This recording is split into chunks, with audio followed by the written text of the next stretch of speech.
Hello everybody. Today we are going to be going over the second problem on the neetcode 150 list, or leetcode problem 242, valid anagram. And basically this question asks, given two strings s and t, return true if t is an anagram of s and false otherwise.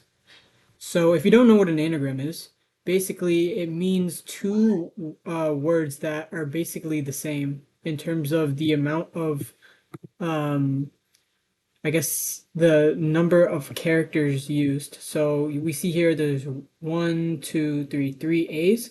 There will be three A's in this string as well. There's one N, I think. So there's one N in the second string. So basically, just I guess rearranged words pretty much. Um, so knowing that it has to be an anagram of one another, what exactly should we implement in order to determine that these two are anagrams of one another?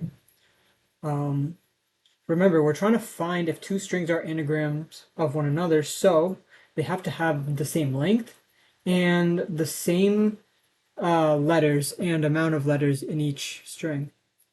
Using this criteria, we could create our brute force method, which is just sorting.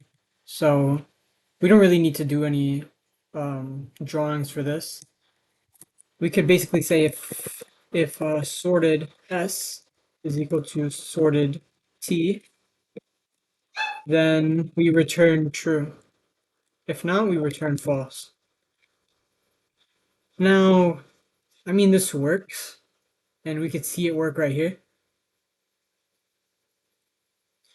But the problem with this is usually for these kind of problems, and for a lot of problems moving forward, you're going to see the sorted function used a lot in the brute force method, just because it involves the log function in the time complexity.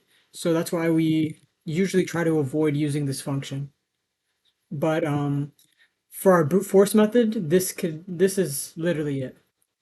Just sorting the two and comparing one another. Because if we are to sort this, then it'll be the same exact string as this. But this would be I believe this would be O n log of n plus m log of n representing s and m representing t. So this isn't a very optimal approach. So we're gonna go over some more like a more technical version of solving this problem without sorting. So one way to optimize our brute force method is that we could create a hash map instead of sorting so we can maximize efficiency. So we will create two hash maps, um, and we will create it for the count of each character in both strings. So for both S and T, we will have basically, let's say like S is, I don't know, A, B, C, E, D, and T is equal to, I guess, B, A, C, D, E.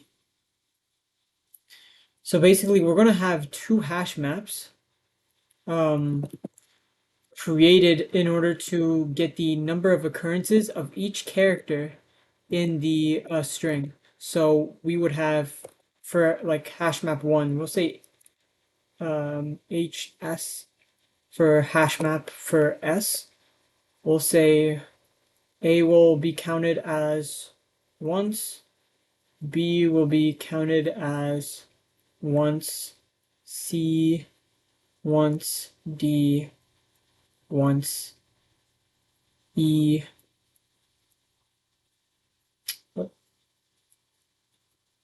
once. It wasn't doing that for some reason. And in this hash map, we can have the number of occurrences for each individual letter.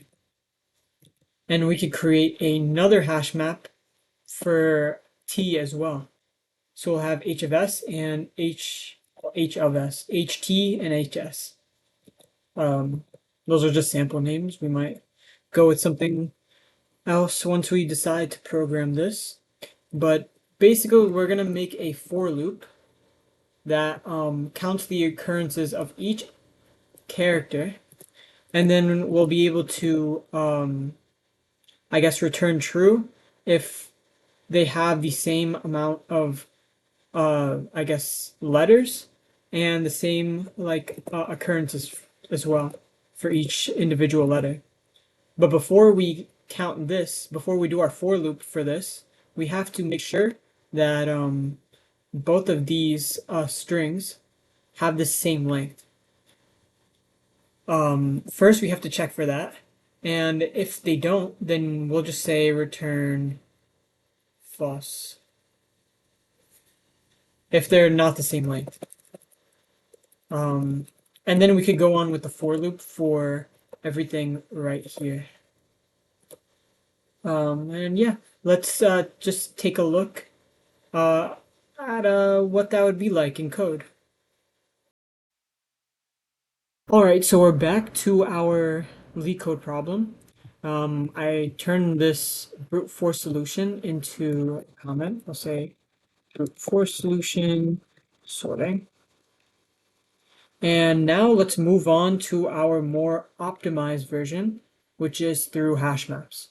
So first we're going to check whether or not the length of both strings are the same, because we don't want to go through the I guess the hassle of going through the entire I guess for loop and then reaching out of bounds. Like that would be quite annoying. So we could just cut all of that and just say if length of s does not equal to the length of t, then we can return false. And we will create our two hash maps to count the amount of occurrences for both string s and string t. And now we'll say for I in range, yeah, range of length of s, because we already know that they're the same length because we already checked. We'll say count of s of I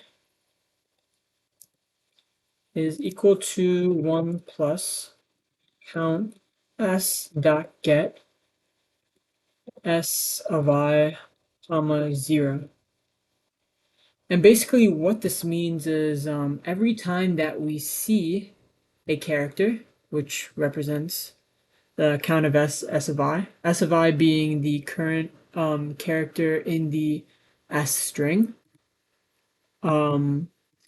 basically that will that occurrence of that character will increase by 1.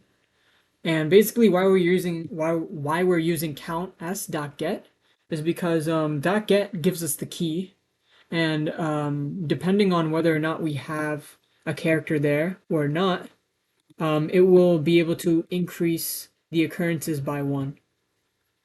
So that's why we put the comma 0 as well, because if there's no I guess amount of characters already, so say if it's at the beginning of the string, and there's only one s, then we could just say it's 0, and then it could count from there. And then since it's 1 now, then once it finds that character again, then it'll be able to, get from that.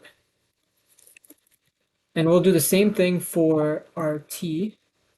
Say t of I is equal to 1 plus count t dot get t of comma 0. And that should be good for creating our for loop. And we could basically just return the count s and the count t, whether or not they equal the same. We could just return that specific boolean. So we'll say return count s equal to count t, and we could run that right now. I Yeah, I think this should be good. All right, here you go.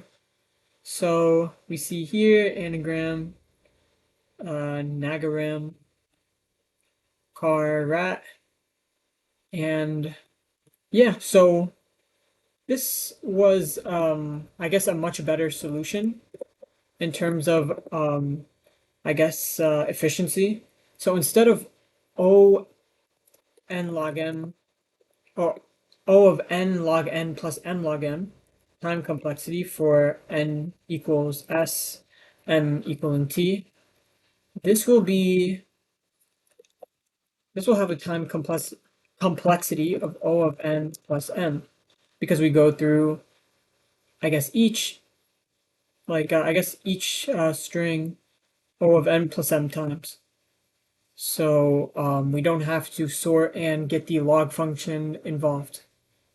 So that will be our solution for our LeetCode problem. And yeah, this will be using hash, and that will be our solution for this problem. And we'll see you soon for our next problem on the neetcode 150 list. So goodbye.